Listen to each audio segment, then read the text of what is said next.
ಭಾರತದ ಒಂದ್ ಸಣ್ಣ ಹಳ್ಳಿಲಿ ನಡೆದ ಈ ಕತೆ ಸಾಮಾನ್ಯ ರೈತನ ಜೀವನದಿಂದ ಆರಂಭ ಆಗುತ್ತೆ. ಒಂದ್ ಹಳೆ ದಾರಿ ಇಡೀ ಹಳ್ಳಿ ಭವಿಷ್ಯವನ್ನ ಹೇಗ್ ಬದಲಿಸ್ತು ಅನ್ನೋದೇ ಕತೆ. ಕತೆ ಹೆಸರು ಮಣ್ಣಿನ ದಾರಿ. ಪಶ್ಚಿಮ ಘಟ್ಟಗಳ ಅಂಚಿನಲ್ಲಿದ್ದ ಸುರಗೇರಿ ಎಂಬ ಹಳ್ಳಿ ಪ್ರಕೃತಿಯ ಸೌಂದರ್ಯದಿಂದ ಪ್ರಸಿದ್ಧ ಆಗಿತ್ತು. ದಟ್ಟವಾದ ಕಾಡು, ಸುತ್ತಲೂ ಬೆಟ್ಟಗುಡ್ಡಗಳು, ಸದಾ ಹಸಿರಿನಿಂದ ಕೂಡಿದ ಸುಂದರವಾದಂತಹ ನೋಟ. ಹಳ್ಳಿಯ ಬಹುತೇಕ ಜನರು ರೈತರೇ ಆಗಿದ್ರು, ಕೃಷಿಯನ್ನೇ ಅವಲಂಬಿಸಿದ್ರು. ಆದ್ರೆ ಜನರು ಮಾತ್ರ ಬಡವರಾಗಿದ್ರು. ಅವರ ಕಷ್ಟಕ್ಕೆ ಸರಿಯಾಗಿ ಅವರಿಗೆ ಧನಕನಕ ಸಿಗ್ತಾನೆ ಇರ್ಲಿಲ್ಲ. ಆ ಹಳ್ಳಿಲಿ ರಘು ಅಂತ ಒಬ್ಬ ಯುವ ರೈತ ವಾಸಿಸ್ತಿದ್ದ. ತಂದೆಯನ್ನ ಕಳ್ಕೊಂಡಿದ್ದ. ರಘು ತನ್ನ ತಾಯಿ ಗೌರಮ್ಮನ ಜೊತೆ ಸಣ್ಣ ಜಮೀನಿನಲ್ಲಿ ಕೃಷಿ ಮಾಡಿಕೊಂಡು ಜೀವನ ನಡೆಸ್ತಾ ಇದ್ದ. ಹೀಗಿರ್ಬೇಕಾದ್ರೆ ಒಂದು ವರ್ಷ ಭೀಕರ ಬರ ಬಂತು. ಬೆಳೆಗಳೆಲ್ಲ ಒಣಗಿದ್ವು. ರೈತರ ಜೀವನ ದುಸ್ತರ ಆಯ್ತು. ಸಾಲದ ಭಾರ ಹೆಚ್ಚಾಯ್ತು. ಕುಡಿಲಿಕ್ಕೆ ನೀರಿಲ್ಲ, ಜಾನುವಾರುಗಳಿಗೆ ಆಹಾರ ಇಲ್ಲ. ತುಂಬಾ ಸಂಕಷ್ಟವನ್ನ ಎದುರಿಸಬೇಕಾಯ್ತು. ಹೀಗೆ ಇರುವಾಗ ಒಂದು ದಿನ ರಘು ತನ್ನ ಹೊಲ ತುದಿಯಲ್ಲಿದ್ದ ಗಿಡಗಂಟೆಗಳ ರಾಶಿಗಳನ್ನ ಪೊದೆಗಳನ್ನ ತೆರವುಗೊಳಿಸ್ತಾ ಇದ್ದ. ಆ ಪೊದೆಗಳನ್ನ ಕಡ್ದು ಸ್ವಚ್ಛಗೊಳಿಸ್ತಿದ್ದಾಗ ಸ್ವಲ್ಪ ದೂರದಲ್ಲಿ ನೆಲದೊಳಗಡೆ ಕಲ್ಲಿನಿಂದ ನಿರ್ಮಿಸಿದಂತ ಹಳೇ ದಾರಿ ಒಂದು ಕಾಣಿಸ್ತು. ಅರೆ, ಇದೇನಿರಬಹುದು ಅಂತ ಕುತೂಹಲದಿಂದ ಅಲ್ಲಿದ್ದ ಮಣ್ಣು ತೆಗಿತಾ ಹೋದ. ಅದು ಬಹಳ ಹಳೆಯ ಕಲ್ಲಿನ ರಸ್ತೆ ಆಗಿತ್ತು. ಇದೇನಿರಬಹುದು ಅಂತ ಹಳ್ಳಿ ಹಿರಿಯರನ್ನು ಕೇಳಿದಾಗ ಯಾರಿಗೂ ಅದರ ಬಗ್ಗೆ ಮಾಹಿತಿ ಇರಲಿಲ್ಲ. ಆದ್ರೆ 90 ವರ್ಷದ ಹನುಮಂತಪ್ಪ ಮಾತ್ರ ಹೇಳ್ದ. ನನ್ನ ತಾತ ಹೇಳ್ತಿದ್ರು, ಈ ದಾರಿ ಒಂದು ರಾಜ್ಯಕ್ಕೆ ಹೋಗುತ್ತಂತೆ. ರಘುವಿನ ಮನಸ್ಸಲ್ಲಿ ಕುತೂಹಲ ಹೆಚ್ಚಾಯಿತು. ಮರುದಿನ ಬೆಳಗ್ಗೆ ರಘು ಆ ದಾರಿಯನ್ನ ಹಿಂಬಾಲಿಸ್ಲಿಕ್ಕೆ ಶುರು ಮಾಡ್ದ. ದಾರಿ ದಟ್ಟ ಕಾಡಿನೊಳಗೆ ಹೋಗ್ತಿತ್ತು. ದಾರಿಯಲ್ಲಿ ಗಿಡಗಳು, ಪೊದೆಗಳು ಬೆಳೆದಿದ್ವು. ಅದನ್ನೆಲ್ಲ ಕಡ್ದು ಅನೇಕ ಗಂಟೆಗಳ ನಂತರ ಅವನು ಒಂದು ಹಾಳಾದ ಕಲ್ಲಿನ ಬಾವಿಯ ಬಳಿಗೆ ತಲುಪ್ದ. ಬಾವಿ ಗೋಡೆ ಮೇಲೆ ಏನೋ ಬರಹ ಕಾಣಿಸ್ತು. ಅದರ ಮೇಲೆ ಮುಚ್ಕೊಂಡಿದ್ದ ಎಲೆ, ಪಾಚಿ, ಜೇಡ್ರ ಬೆಲೆ ಎಲ್ಲ ತೆಗ್ದ. ಆಗ ಅಲ್ಲಿ ಬರೆಯಲಾಗಿತ್ತು, ಸಂಪತ್ತನ್ನು ಹುಡುಕುವವನು ನಿರಾಶನಾಗುವನು, ಸೇವೆಯನ್ನು ಹುಡುಕುವವನು ರಾಜನಾಗುವನು.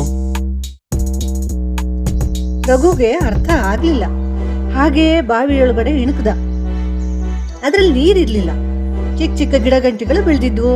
ಅವುಗಳ ಮಧ್ಯದಲ್ಲಿ ಒಂದು ತಾಮ್ರದ ಪೆಟ್ಟಿಗೆ ಕಂಡಂಗೆ ಕಾಣ್ತಿತ್ತು.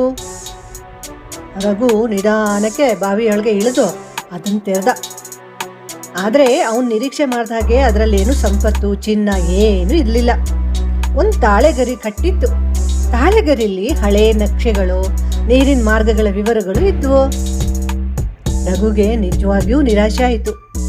ನೋಡೋಣ, ಆದ್ರೂ ಏನಾದ್ರೂ ಉಪಯೋಗಕ್ಕೆ ಬರ್ಬಹುದೇನೋ ಅನ್ಕೊಂಡು ಅವನ್ನೆಲ್ಲ ಎತ್ಕೊಂಡು ಮನೆಗೆ ಬಂದ. ನಕ್ಷೆಗಳನ್ನ ಮನೆಗೆ ತಂದು ಪರಿಶೀಲನೆ ಮಾಡ್ದ. ಆಗ ಅವನಿಗೊಂದು ಆಶ್ಚರ್ಯಕರ ಸಂಗತಿ ತಿಳಿತು. ಸುರಗೇರಿ ಹಳ್ಳಿಯ ಕೆಳಭಾಗದಲ್ಲಿ ಭೂಗತವಾದ ನೀರಿನ ದೊಡ್ಡ ಜಾಲ ಇತ್ತು. ರಾಜರ ಕಾಲದಲ್ಲಿ ವರ್ಷಗಳ ಹಿಂದೆ ಅದನ್ನ ಬಳಸಿ ಹಳ್ಳಿಗೆ ನೀರು ತಲುಪಿಸಲಾಗ್ತಿತ್ತಂತೆ. ಆ ವ್ಯವಸ್ಥೆ ಕಾಲಕ್ರಮೇಣ ಮರೆತೋಗಿತ್ತು ಜನಗಳಿಗೆ. ರಘು ಹಳ್ಳಿ ಜನರಿಗೆ ಈ ವಿಷಯ ತಿಳಿಸಿದ. ಆ ಮ್ಯಾಪನ್ನು ಕೂಡ ತೋರಿಸಿ ಎಲ್ಲ ವಿವರಣೆಯನ್ನ ಕೊಟ್ಟ. ಜೊತೆಗೆ ಜನರಿಗೆ ಹೇಳ್ದ, ಈ ವ್ಯವಸ್ಥೆಯನ್ನ ನಾವು ಬಳಸ್ಕೊಂಡ್ರೆ ನಮ್ಮ ಪರಿಸ್ಥಿತಿ ಸುಧಾರಿಸಬಹುದು. ಈ ದಾರಿ ಬೇರೇನೂ ಅಲ್ಲ, ನೀರು ಹರಿಯುವ ಕಾಲುವೆ ಇದು. ಇದರ ಮೂಲಕ ನೀರು ಹರಿದು ಬಂದು ನಮ್ಮ ಹಳ್ಳಿಗೂ ಸಹ ನೀರಿನ ಬರ ಹೋಗ್ಬಹುದಾ ಏನೋ. ನಾವು ಸ್ವಲ್ಪ ಅಗದು ಇದನ್ನೆಲ್ಲ ಸರಿ ಮಾಡೋಣ ಅಂತ ಹೇಳ್ದ. ಆದ್ರೆ ಯಾರು ನಂಬಲಿಲ್ಲ. ಓ, ಚಿನ್ನ ಸಿಕ್ಲಿಲ್ಲ ಅಂತ ಕತೆ ಕಟ್ತಿದ್ದಾನೆ ಅಂತ ಕೆಲವರು ಹಾಸ್ಯ ಮಾಡಿದ್ರು. ರಘು ಮಾತ್ರ ಹಿಂತೆಗಿಲೇ ಇಲ್ಲ. ಏನಾದ್ರೂ ಆಗ್ಲಿ, ನಾನೇ ಸರಿ ಮಾಡ್ತೀನಿ ಅಂತ ಒಬ್ಬನೇ ಕೆಲಸ ಆರಂಭ ಮಾಡ್ದ. 3 ತಿಂಗಳ ಶ್ರಮದ ನಂತರ ಅವನಿಗೆ ಹಳೇ ಕಾಲುವೆಯಿಂದ ಸಿಕ್ಬಿಡ್ತು. ರಘು ಅದರಲ್ಲಿದ್ದ ಮಣ್ಣು, ಕಸ ಎಲ್ಲ ತೆಗ್ದ. ಕಾಲುವೆಯನ್ನ ಪುನಃ ತೆರೆದ. ಊರ್ನವರೆಲ್ಲ ಬಂದು ನೋಡಿದ್ರು. ಓಹೋ, ಇದ್ರಲ್ಲಿ ನೀರು ಬರುತ್ತಾ, ಎಲ್ಲ ನಿನ್ ಭ್ರಮೆ ಅಂತ ಅವನನ್ನು ಹೀಯಾಳಿಸಿ ನಕ್ಕೊಂಡು ಮುಂದೆ ಹೋದ್ರು. ರಘು ಮಾತ್ರ ಭರವಸೆ ಕಳ್ಕೊಳ್ಳಿಲ್ಲ. ಕಾಲುವೆ ಕಡೆಗೆ ದೃಷ್ಟಿ ಇಟ್ಟು ಕಾಯ್ತಾನೇ ಇದ್ದ.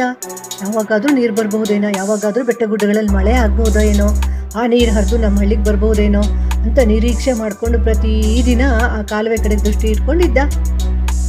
ಒಂದ್ ಸಂಜೆ ಇದ್ಕಿದ್ದಂತೆ ಕಾಲುವೆಯಲ್ಲಿ ನೀರು ಹರಿಯಲು ಪ್ರಾರಂಭ ಆಯಿತು. ಹರಿದಂತ ನೀರು ಬಂದು ಕೆರೆಯಲ್ಲಿ ಸಂಗ್ರಹ ಆಯಿತು. ನೋಡ್ತಾ ನೋಡ್ತಾ ಇದ್ದಂತೆ ಒಣಗಿದ ಕೆರೆ ನಿಧಾನವಾಗಿ ತುಂಬಕ್ ಶುರು ಆಯ್ತು. 4-6 ದಿನದಲ್ಲಿ ಕೆರೆ ತುಂಬಿ ತುಳ್ಕಕ್ಕೆ ಪ್ರಾರಂಭ ಆಯಿತು. ಹಳ್ಳಿ ಜನರು ಬೆರಗಾದ್ರು. ಮಳೆಗಾಲ ಆರಂಭವಾಗ್ತಿದ್ದ ಹಾಗೆ ಹೆಚ್ಚು ನೀರು ಸಂಗ್ರಹವಾಗಿ ಕೆರೆ ತುಂಬಿ ಹೋಯಿತು. ಸುರಗೇರಿ ಮತ್ತೆ ಹಸಿರಾಯಿತು. ಕೃಷಿ ಚಟುವಟಿಕೆಗಳು ಮತ್ತೆ ಚೇತರಿಸಿತು. ಬೇಸಾಯ ಆರಂಭ ಆಯಿತು. ಫಸಲು ಭರಪೂರ ಬಂತು. ರೈತರ ಜೀವನ ಸುಧಾರಿಸಿತು. ಈ ವಿಷಯ ಜನರ ಬಾಯಿಂದ ಬಾಯಿಗೆ ಹರಿದಾಡ್ತಾ ಪುರಾತತ್ವ ಇಲಾಖೆಯವರೆಗೂ ತಲುಪಿತು. ಕೆಲವು ತಿಂಗಳ ನಂತರ ಸರ್ಕಾರದ ಪುರಾತತ್ವ ಇಲಾಖೆ ಅಧಿಕಾರಿಗಳು ಹಳ್ಳಿಗೆ ಬಂದ್ರು. ಏನಿದು ವಿಶೇಷ ನೋಡೋಣ ಅಂತ. ರಘು ಕಂಡು ಹಿಡಿದಿದ್ದಂತಹ ದಾರಿ ಸುಮಾರು 400 ವರ್ಷಗಳಷ್ಟು ಹಳೆಯದು ಅಂತ ತಿಳಿದು ಬಂತು. ಅದು ಒಮ್ಮೆ ಪ್ರಸಿದ್ಧ ರಾಜ್ಯದ ನೀರಾವರಿ ವ್ಯವಸ್ಥೆಯ ಭಾಗ ಆಗಿತ್ತು ಅನ್ನೋದು ಸಹ ತಿಳಿದು ಬಂತು. ಈ ಸುದ್ದಿ ಮಾಧ್ಯಮಗಳಲ್ಲಿ ಹರಡ್ತು. ಸುರಗೇರಿಯ ಹೆಸರು ದೇಶ ತುಂಬಾ ಪ್ರಸಿದ್ಧಿಯಾಯಿತು. ಹಾಗೆ ಇರುವಾಗ ಒಂದಿನ ಹನುಮಂತಪ್ಪ ರಘುವಿಗೆ ಹಳೆ ತಾಳೆಗರಿಯ ಪುಸ್ತಕವೊಂದನ್ನು ಕೊಟ್ಟ. ಅದರೊಳಗೆ ಆ ರಾಜ್ಯದ ರಾಜನ ಕೊನೆಯ ಸಂದೇಶವಿತ್ತು. ನನ್ನ ಜನರು ಚಿನ್ನಕ್ಕಾಗಿ ಹುಡುಕಿದರೆ ರಾಜ್ಯ ನಾಶ ಆಗುತ್ತೆ, ನೀರಿಗಾಗಿ ಹುಡುಕಿದರೆ ರಾಜ್ಯ ಬದುಕುತ್ತೆ ಅಂತ ಅದ್ರಲ್ಲಿ ಬರೆದಿತ್ತು. ಆಗ ರಘುವಿಗೆ ತಾನು ಬಾವಿಯ ಗೋಡೆಯಲ್ಲಿ ಕಂಡು ಬರಹದ ಅರ್ಥ ತಿಳಿಯಿತು. ಓಹೋ, ಇದರ ಅರ್ಥ ಹೀಗ. ನಿಜವಾದ ಸಂಪತ್ತು ಚಿನ್ನವಲ್ಲ, ಜನರ ಜೀವನ ಸುಧಾರಿಸುವ ಜ್ಞಾನವೇ ನಿಜವಾದ ಸಂಪತ್ತು ಅನ್ನೋದು ಇದರ ಅರ್ಥ ಅಂತ ಅವನ ಅರಿವಿಗೆ ಬಂತು. ಹಳ್ಳಿ ಜನರು ರಘುವನ್ನ ಸನ್ಮಾನಿಸಿದ್ರು. ಆದರೆ ರಘು ಹೇಳ್ದ, ನಾನು ಯಾವುದನ್ನು ಕಂಡುಹಿಡಿದಿಲ್ಲ. ನಮ್ಮ ಪೂರ್ವಜರು ಬಿಟ್ಟು ಹೋದ ಜ್ಞಾನವನ್ನ ಮತ್ತೆ ನೆನಪಿಸ್ಕೊಂಡಿದ್ದೇನೆ ಅಷ್ಟೇ. ಆ ದಿನದಿಂದ ಸುರಗೇರಿ ಕೇವಲ ಹಳ್ಳಿಯಾಗಿರ್ಲಿಲ್ಲ, ಅದು ಮಣ್ಣಿನೊಳಗಿನ ಜ್ಞಾನದಿಂದ ಬದುಕು ಬದಲಿಸಿದ ಹಳ್ಳಿ ಅಂತ ಪ್ರಸಿದ್ಧ ಆಗ್ಬಿಡ್ತು. ಈ ಕಥೆ ನೀತಿ ಅಂತ ಹೇಳಿದ್ರೆ, ಚಿನ್ನಕ್ಕಿಂತ ಮೌಲ್ಯವಾದದ್ದು ಜ್ಞಾನ, ಜ್ಞಾನಕ್ಕಿಂತ ಮೌಲ್ಯವಾದದ್ದು ಸಮಾಜಕ್ಕೆ ಮಾಡುವ ಸೇವೆ. ಸ್ನೇಹಿತರೆ, ಈ ಕತೆ ನಿಮ್ಗೆ ಇಷ್ಟ ಆದರೆ ನಮ್ಮ ಪೂರ್ವಜರ ಜ್ಞಾನ ಮತ್ತು ಹಳ್ಳಿಗಳ ಅದ್ಭುತ ಕಥೆಗಳನ್ನು ತಿಳಿಲಿಕ್ಕೆ ಇನ್ನಷ್ಟು ಕಥೆಗಳನ್ನು ಓದಿ. ಕೆಲವೊಮ್ಮೆ ದೊಡ್ಡ ಸಂಪತ್ತು ನಮ್ಮ ಕಾಲಡಿ ಮಣ್ಣಲ್ಲೇ ಅಡಗಿರುತ್ತೆ. ಇವನ್ನೆಲ್ಲ ತಿಳ್ಕೊಳ್ಳೋದಕ್ಕೆ ಚಾನಲನ್ನು ಸಬ್ಸ್ಕ್ರೈಬ್ ಮಾಡ್ಕೊಳ್ಳಿ. ವಿಡಿಯೋಗೊಂದು ಲೈಕ್ ಕೊಟ್ಟು ಎಲ್ರಿಗೂ ಶೇರ್ ಮಾಡಿ. ನಮಸ್ಕಾರ.